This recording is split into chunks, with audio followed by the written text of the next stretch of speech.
It's often seen as the quiet, unassuming option, but just like that kid in the back of the class, underneath the surface, it is incredibly powerful and just full of surprises. So let's start peeling back the layers.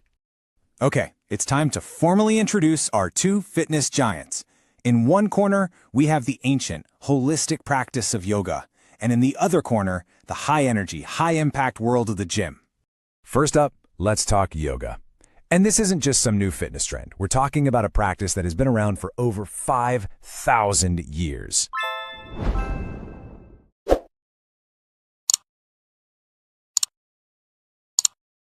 And it basically has two main settings or branches. The first setting is your fight or flight response. When you're stressed out, this system hits the gas pedal. Your heart races, you get tense, you're on high alert. The second setting is your rest and digest system. This is the brake pedal. It's what calms you down and gets your body back into a relaxed state. The problem with modern life is that for many of us, that gas pedal feels like it's stuck to the floor. So, how does yoga fit in? Well, through that special mix of movement, deep breathing, and mindfulness, yoga basically acts like a gentle hand that puts...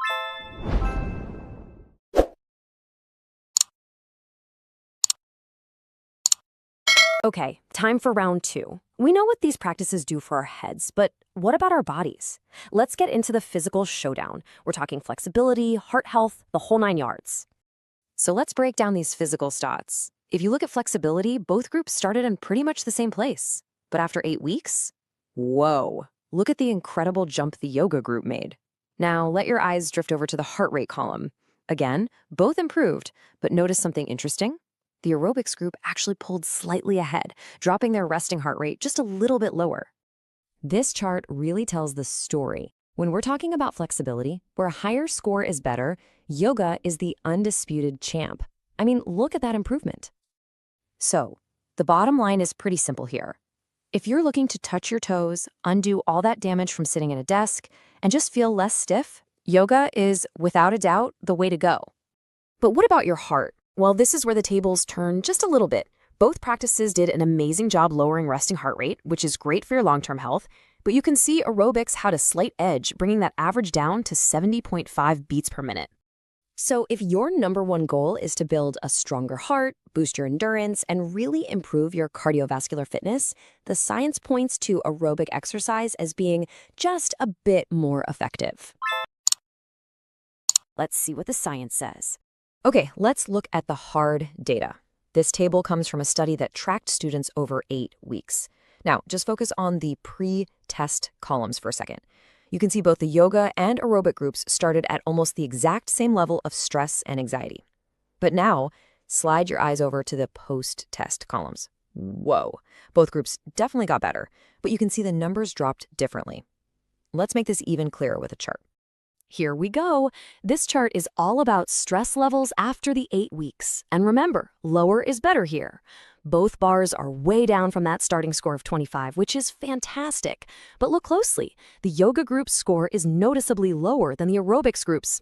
It seems like while both work, yoga just has that extra edge in crushing stress. And you know what? We see the exact same pattern when we look at anxiety. Again, both are effective. That's a huge drop from the starting scores of around 48. But once again, yoga comes out on top with a significantly lower final score. The data here is painting a pretty clear picture, isn't it? And just to really hammer the point home, a completely different study found this same thing. They saw a 28.4% drop in stress for the yoga group compared to just 18.4% for aerobics.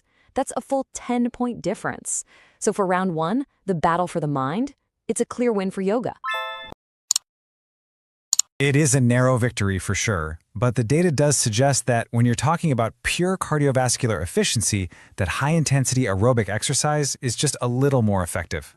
So let's look at the scorecard. So after 3 intense rounds and a deep dive into the science, what's the final verdict? What should you actually do with all this info? Well, here is your ultimate health playbook.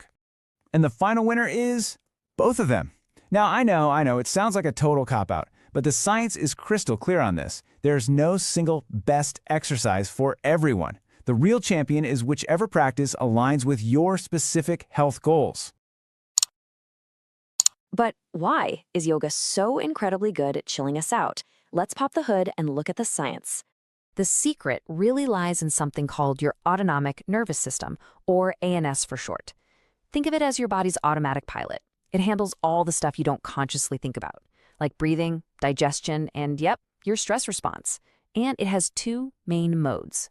First, you've got the sympathetic system. This is your fight or flight mode. It's the gas pedal. When you're stressed, it floors it, pumping you full of adrenaline, making your heart race. Its opposite is the parasympathetic system. This is your rest and digest mode. It's the brake pedal. It's what slows everything down and helps you relax. Now, when you have chronic stress, it's like your foot is slammed on the gas pedal 24/7 and your brakes just aren't working right. This is where yoga works its magic. It's like a master mechanic for your nervous system. Through that unique combination of slow movements, deep breathing, and mindfulness, it essentially teaches you how to gently tap the brakes. It activates that rest and digest system, eases up on the fight or flight gas pedal, and helps rebalance the whole thing. So when we talk about getting stronger, what is actually happening inside our bodies? What is the biological secret that turns lifting a dumbbell into having bigger, stronger muscles? The answer, my friends, is in one kind of sci-fi sounding word: hypertrophy. Now, creating tiny tears in your muscles might sound a little scary, but trust me, this is a good thing. This is the holy grail of strength training. It's the amazing natural process where your body doesn't just repair that muscle tissue, it rebuilds it bigger and stronger than it was before.